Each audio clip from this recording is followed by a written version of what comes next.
Hello, thank you so much for listening to me read Harry Potter yet again. Today we're doing pages 181 through 189. Yesterday they got into big trouble because they got caught freeing Norbert the Norwegian Ridgeback. And today they're also going to go somewhere else that they probably shouldn't be going. And, it's a place with dark trees. That might be forbidden. So let's see how that goes for them. The following morning, notes were delivered to Harry, Hermione, and Neville at the breakfast table. They were all the same. Your detention will take place at 11 o'clock tonight. Meet Mr. Filch in the entrance hall. Professor M. McGonagall. Harry had forgotten they still had detentions to do in the furor over the points they'd lost. He half expected Hermione to complain that this was a whole night of revision lost, but she didn't say a word. Like Harry, she felt they deserved what they'd got. At 11 o'clock that night, they said goodbye to Ron in the common room and went down to the entrance hall with Neville. Filch was already there, and so was Malfoy. Harry had also forgotten that Malfoy had got a detention too. Follow me, said Filch, lighting a lamp and leading them outside. I bet you'll think twice about breaking a school rule again, won't you, eh? He continued, leering at them. Oh, yes. Hard work and pain are the best teachers, if you ask me. It's just a pity they let the old punishments die out. Hang you by your wrists from the ceiling for a few days. I've got chains still in my office. Keep 'em well oiled in case they're ever needed. Right, off we go, and don't think of running off now. It'll be worse for you if we do. They marched off across the dark grounds. Neville kept sniffling. Harry wondered what their punishment was going to be. It must be something really horrible, or Filch wouldn't be sounding so delighted. The moon was bright, but clouds scudding across it kept throwing them into darkness. Ahead, Harry could see the lighted windows of Hagrid's hut. Then they heard a distant shout. Is that you, Filch? Hurry up, I want to get started. Harry's heart rose. If they were going to be working with Hagrid, it wouldn't be so bad. His relief must have showed in his face because Filch said, I suppose you think you'll be enjoying yourself with that oaf. Well, think again, boy. It's into the forest you're going, and I'm much mistaken if you'll all come out in one piece. At this, Neville let out a little moan, and Malfoy stopped dead in his tracks. The forest? He repeated, and he didn't sound quite as cool as usual. We can't go in there at night. There's all sorts of things in there. Werewolves, I heard. Neville clutched the sleeve of Harry's robe and made a choking noise. That's your lookout, isn't it? Said Filch, his voice cracking with glee. Should have thought of them werewolves before you got in trouble, shouldn't you? Hagrid came striding out towards them in the dark, Fang at his heel. He was carrying a large crossbow, and a quiver of arrows hung over his shoulders. About time, he said. I've been waiting for half an hour already. All right, Harry, Hermione? I shouldn't be too friendly to them, Hagrid, said Filch coldly. They're here to be punished, after all. That's why you're late, is it? Said Hagrid, frowning at Filch. Been lecturing them, eh? It's not your place to do that. You've done your bit. I'll take over from here. I'll be back at dawn, said Filch, for what's left of them. He added nastily, and he turned and started back toward the castle, his lamp bobbing away in the darkness. Malfoy turned to Hagrid. I'm not going to that forest, he said, and Harry was pleased to hear the note of panic in his voice. Yeah, you are, if you want to stay at Hogwarts, said Hagrid fiercely. You've done wrong, and now you've got to pay for it. But this is servant stuff. It's not what students do. I thought we'd be writing lines or something. If my father knew I was doing this, he'd... Tell you that's how it is at Hogwarts, Hagrid growled. Writing lines? What good's that to anyone? You'll do something useful, or you'll get out. If you think you'd father rather you expelled, then get back to the castle and pack. Go on. Malfoy didn't move. He looked at Hagrid furiously, but then dropped his gaze.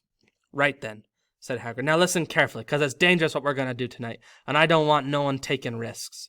Follow me over here a moment. He led them to the very edge of the forest. Holding his lamp up high, he pointed down a narrow, winding earth track that disappeared into thick black trees. A light breeze lifted their hair as they looked into the forest. Look there, said Hagrid. See that stuff shining on the ground? Silvery stuff? That's unicorn blood. There's a unicorn in there been hurt badly by something. This is the second time in a week. I found one dead last Wednesday. We're going to try and find the poor thing. We might have to put her out of her misery. And what if whatever hurt the unicorn finds us first? Said Malfoy, unable to keep the fear out of his voice. There's nothing that lives in the forest that'll hurt you if you're with me or Fang, said Hagrid. And keep to the path. Right now we're going to split into 2 parties and follow the trail in different directions. There's blood all over the place. It must have been staggering around since last week at least. I want Fang, said Malfoy quickly, looking at Fang's long teeth. All right, but I warn you, he's a coward, said Hagrid. So me, Harry, and Hermione will go one way, and Draco, Neville, and Fang will go the other. Now, if anyone finds the unicorn, we'll send up green sparks, right? Get your wands out and practice now. That's it. And if anyone gets into trouble, send up red sparks, and we'll come and find you. So be careful. Let's go. The forest was black and silent. A little way into it, they reached a fork in the earth path, and Harry, Hermione, and Hagrid took the left path, while Malfoy, Neville, and Fang took the right. They walked in silence. I lost my spot. They took the left, they took the right. They walked in silence, not their hair. Let's try this one more time. They walked in silence, their eyes on the ground. Every now and then, a ray of moonlight through the branches above lit a spot of silvery blue blood on the fallen leaves. Harry saw that Hagrid looked very worried. Could a werewolf be killing unicorns? Harry asked. Not fast enough, said Hagrid. It's not easy to catch a unicorn. They're powerful magic creatures. I never knew one to be hurt before. They walked past a mossy tree stump. Harry could hear running water. There must be a stream somewhere close by. There were still spots of unicorn blood here and there along the winding path. You all right, Hermione? Hagrid whispered. Don't worry. It can't have gone too far if it's badly hurt, and then we'll be able to... Get behind that tree! Hagrid seized Harry and Hermione and hoisted them off the path behind a towering oak. He pulled out an arrow and fitted it into his crossbow, raising it, ready to fire. The 3 of them listened. Something was slithering over dead leaves nearby. It sounded like a cloak trailing across the ground. Hagrid was squinting up the dark path, but after a few seconds, the sound faded away. I knew it, he murmured. There's something that shouldn't be here. A werewolf, Harry suggested. That wasn't no werewolf, and it wasn't no unicorn either, said Hagrid grimly. Right. Follow me, but careful now. They walked more slowly, ears straining for the faintest sound. Suddenly, in a clearing ahead, something definitely moved. Who's there? Hagrid called. Show yourself. I'm armed. And into the clearing came. Was it a man or a horse? To the waist, a man with red hair and beard, but below was a horse's gleaming chestnut body with a long reddish tail. Harry and Hermione's jaws dropped. Oh, it's just you, Ronan, said Hagrid in relief. How are ya? He walked toward and shook the centaur's hand. Good evening to you, Hagrid. Ronan doesn't speak with a Hagrid voice. Good evening to you, Hagrid, said Ronan. He had a deep, sorrowful voice. Were you going to shoot me? Can't be too careful, Ronan, said Hagrid, patting his crossbow. There's something bad loose in the forest. This is Harry Potter and Hermione Granger, by the way, students up at the school. And this is Ronan, you 2. He's a centaur. We'd notice, said Harry faintly. Good evening, said Ronan. Students, are you? And do you learn much up at the school?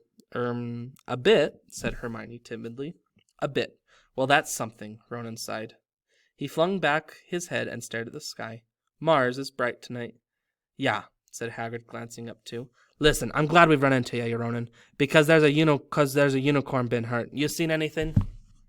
Ronan didn't answer immediately. He stared unblinkingly upwards, then sighed again. Always the innocent are the first victims, he said. So it has been for ages past, so it is now. Yeah, said Hagrid. But have you seen anything, Ronan? Anything unusual? Mars is bright tonight, Ronan repeated while Hagrid watched him impatiently. Unusually bright. Yeah, but I was meaning anything unusual a bit nearer to home, said Hagrid. So you haven't noticed anything strange? Yet again, Ronan took a while to answer. At last he said, The forest hides many secrets. A movement in the trees behind Ronan made Hagrid raise his bow again, but it was only a second centaur, black-haired and bodied, and wilder looking than Ronan. Hello, Bane, said Hagrid. All right? Good evening, Hagrid. I hope you are well. Well enough. Look, I've just been asking Ronan. You seen anything odd in here lately? Only there's a unicorn been injured. Would you know anything about it? Bane walked over to stand next to Ronan. He looked skywards. Mars is bright tonight, he said simply. We've heard, said Hagrid grumpily. Well, if either of you do see anything, let me know, won't you? We'll be off then. Harry and Hermione followed him out of the clearing, staring over their shoulders at Ronan and Bane until the trees blocked their view.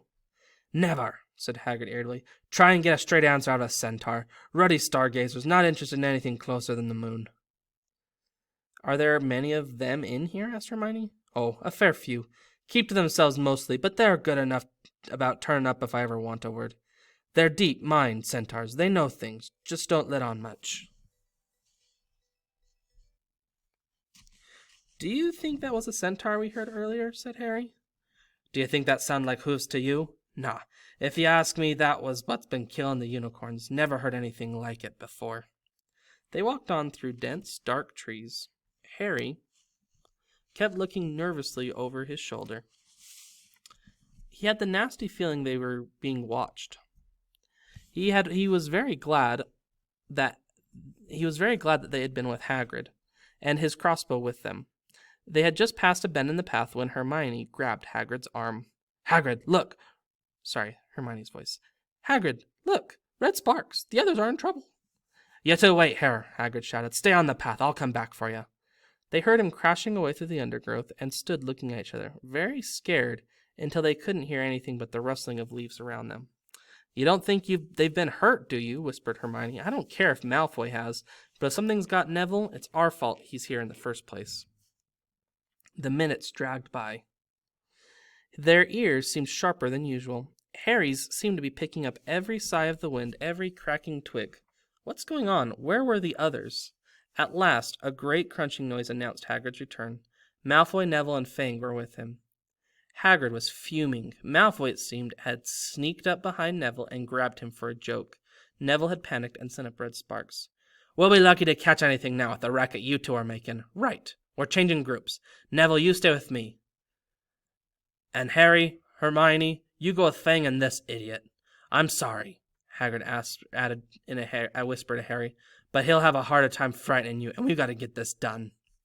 So Harry set off into the forest with Malfoy and Fang. They walked for nearly half an hour, deeper and deeper into the forest, until the path became almost impossible to follow because the trees were so thick. Harry thought the blood seemed to be getting thicker. There were splashes on the roots of trees, as though the poor creature had been thrashing around in pain close by. Harry could see a clearing ahead through the tangled branches of an ancient oak. "Look," he murmured, holding out his arm to stop Malfoy. Something bright white was gleaming on the ground. They inched closer. It was the unicorn, all right, and it was dead. Harry had never seen anything so beautiful and sad. Its long, slender legs were stuck out at odd angles where it had fallen, and its mane was spread pearly white on the dark leaves. Harry had taken 1 step toward it when a slithering sound made him freeze where he stood. A bush on the edge of the clearing quivered. Then, out of the shadows, a hooded figure came crawling across the ground like some stalking beast. Harry, Malfoy, and Fang stood transfixed. The cloaked figure reached the unicorn. It lowered its head over the wound in the animal's side and began to drink its blood. Let's stop there. Thanks for listening.